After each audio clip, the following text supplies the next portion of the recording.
Have you ever walked into someone's home and felt the difference immediately? Not because it was luxurious, not because it looked staged, just because everything felt handled, calm, clear, like the space itself was not fighting them. And then you go back to your own place, and something feels heavier. Not filthy, not disastrous, just tiring. If your home has ever made you feel strangely irritated, behind, or drained before the night has even really begun, this may explain why. Because a clean home is rarely just about cleaning. The people who keep their house clean are not always more disciplined than everyone else, but they often do have a different relationship to stress, control, and even identity.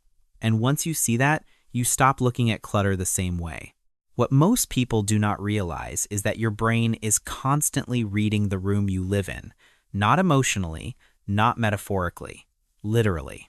Your environment is always sending signals to your attention, whether you mean for it to or not. A pile of laundry in the corner, shoes by the door that never got put away, mail on the kitchen counter, a mug in the sink, a jacket on the chair, an Amazon box you meant to break down 3 days ago. Individually, none of these things seem like much, but to your brain, they are not just objects. They are open loops, tiny unfinished signals, little reminders that something still needs to be handled.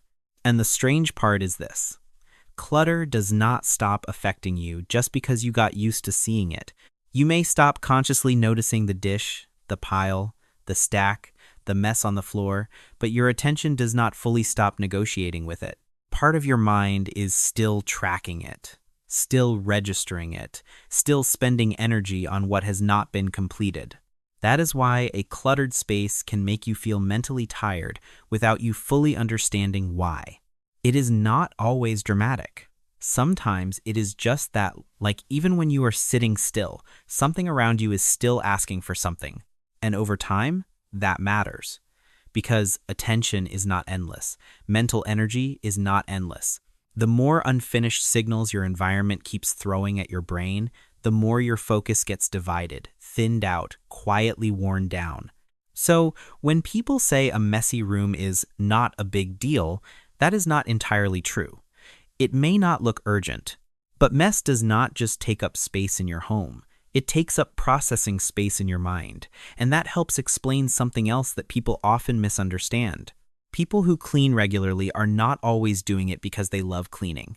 A lot of the time, they are doing it because it settles something in them. Think about how much of modern life feels outside your control. Traffic, bills, your inbox, the news, your boss changing priorities at 4:47 on a Friday, gas prices, family stress, the text that never comes back. The conversation you keep replaying in your head, the endless feeling that something, somewhere, is still unresolved. For a lot of adults, that pressure never fully turns off. It just hums in the background. And when life starts to feel unmanageable, people reach for the smallest corner they can still put back in order. That is why making the bed can feel good, why clearing the sink can bring a small sense of relief, why wiping down the kitchen counter at the end of the day can help you feel a little more settled. Because in that moment, you are no longer dealing with everything. You are dealing with this surface, this room, this one small thing that can actually be handled. And that matters more than it seems. In psychology, there is a concept called internal locus of control. It simply means that a person feels their actions still have an effect on what happens to them. They are not completely at the mercy of everything around them. And one of the simplest ways to reinforce that feeling is to restore order to your immediate environment, not because it solves your whole life, but because it interrupts helplessness.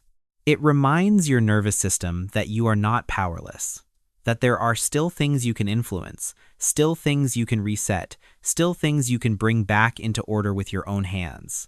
And after a day that felt scattered, sometimes that is enough to change the tone of the evening.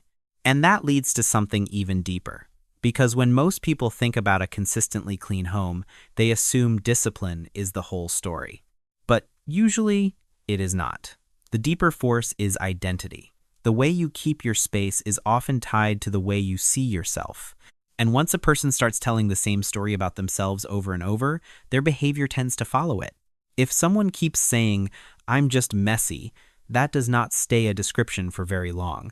It becomes a permission slip, a reason to leave the laundry there, a reason to deal with the dishes tomorrow, a reason to look at the clutter and think, well, this is just how I am.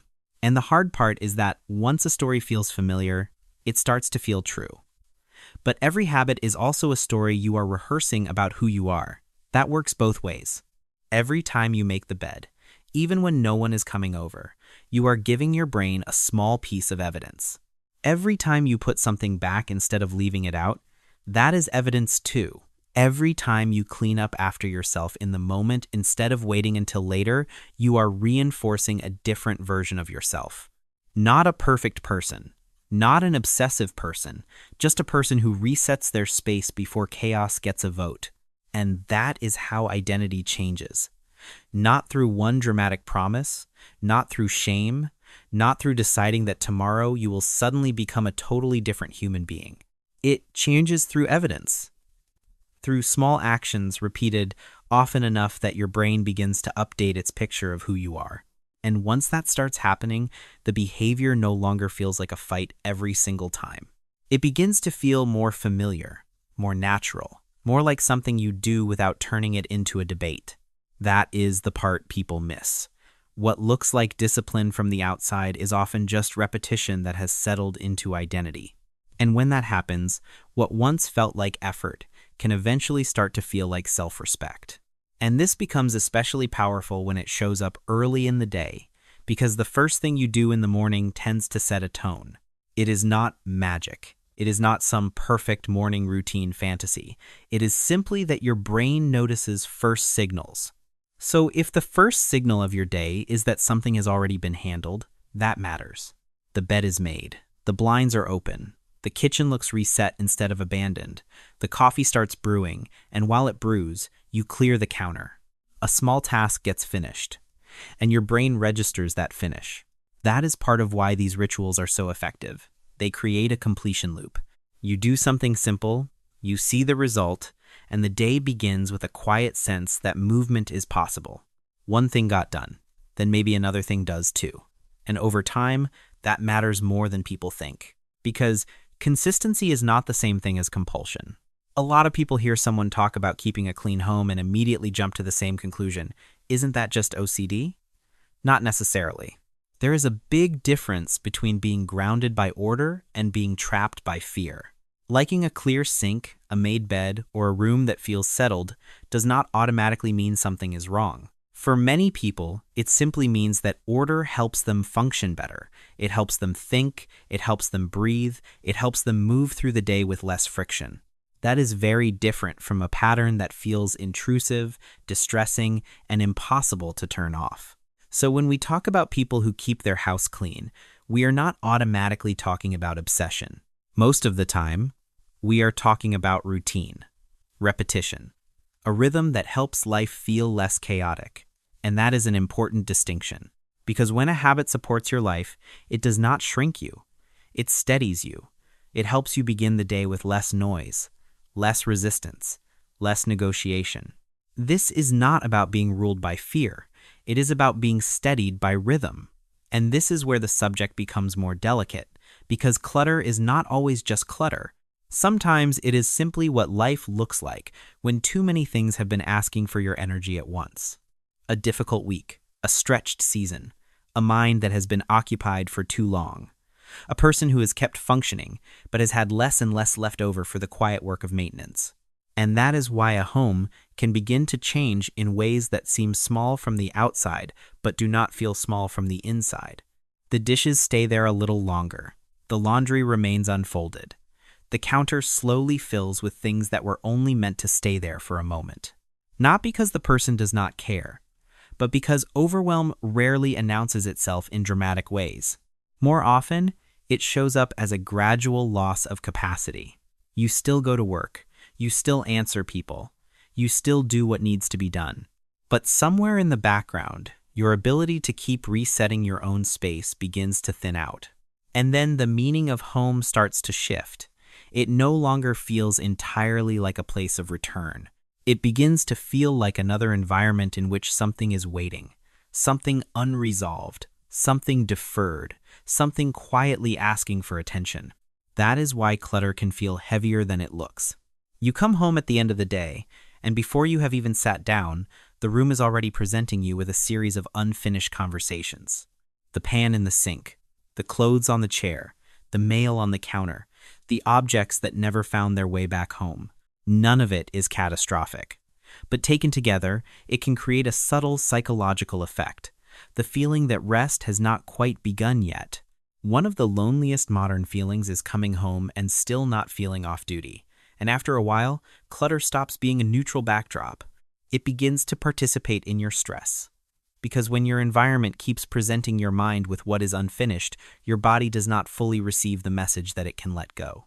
And when every surface still feels like one more unfinished demand, of course your body does not fully relax there. And this is also why cleaning can feel relieving in a way that seems almost disproportionate, because what you are responding to is not always the room itself. Sometimes you are responding to what the room has been doing to your nervous system. A cluttered space creates more than inconvenience. It creates visual noise, too many things in view, too many small signals competing for attention, too many objects with no clear resting place.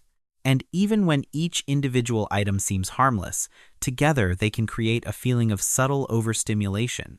Some people feel this more strongly than others. For highly sensitive people especially, the state of a room can affect them almost immediately. They walk into a space and feel either more settled or more activated, more able to think or less able to exhale. To them, order is not about perfection. It is often about being able to hear themselves again, and this is where something important happens. Sometimes you are not cleaning because the room is dirty. You are cleaning because your system is overstimulated. That is why so many people start tidying when they feel anxious, irritable, or emotionally crowded. The act itself begins to regulate something. You move, you sort, you put things back, a surface clears, a corner settles, something outside you becomes less chaotic, and something inside you begins to follow. In psychology, this connects to what is often called behavioral activation, the idea that action can help shift emotional state, especially when that action is concrete, visible, and finishable. Cleaning does exactly that. It gives the mind a task. It gives the body a rhythm. It gives the eye a result. And this is part of why a small reset at the end of the day can matter so much. Wiping down the counter, folding the blanket, leaving one room a little calmer than you found it. These acts do not fix your life. But they can change the feeling in which the night begins. Order does not solve everything, but sometimes it is the first thing that lets your body unclench. So, if you want to change this, do not start with the whole house. Start smaller than that. Pick one area, one surface, one zone that you return to often and that affects you more than you usually admit. The sink, the bed, the kitchen counter, the chair where things always collect, the small stretch of space that, when it is clear, changes the feeling of the room. And keep that one space reset for 7 days. Not perfectly, just consistently. Because the goal is not to become perfect. The goal is to stop making home the place where everything falls apart. This works best when you make it humane. Do not treat it like a punishment. Do not turn it into another standard you fail. Attach it to something that already exists in your day. Clear the counter while the coffee brews. Reset the sink after dinner. Fold the blanket before you brush your teeth. Let the habit borrow strength from a rhythm that is already there. And let it be simple enough that your nervous system does not resist it. Because your home is not a moral scorecard. It is one of the places your nervous system learns what to expect from life. And a clean home, at its best, does not give you perfection. It gives you one place that stops asking and starts holding you. Maybe that is why this matters more than people think. Not because a clear room means you have your life together, but because it may be one of the quietest ways of telling yourself, I deserve to come home to something gentler than chaos. So, for the next 7 days, choose one space and see what changes, not only in the room, but in you. And if this kind of reflection speaks to you, subscribe to Site Shelter. Think of it as one small way of making inner space too, clearing it, arranging it, returning it to your own hands. If this video gave language to something you have felt, leave a like and tell me in the comments, What part of your home affects your mood the fastest? And if this resonated with you, the next thing worth understanding is why some people do not just prefer calm, they psychologically need it.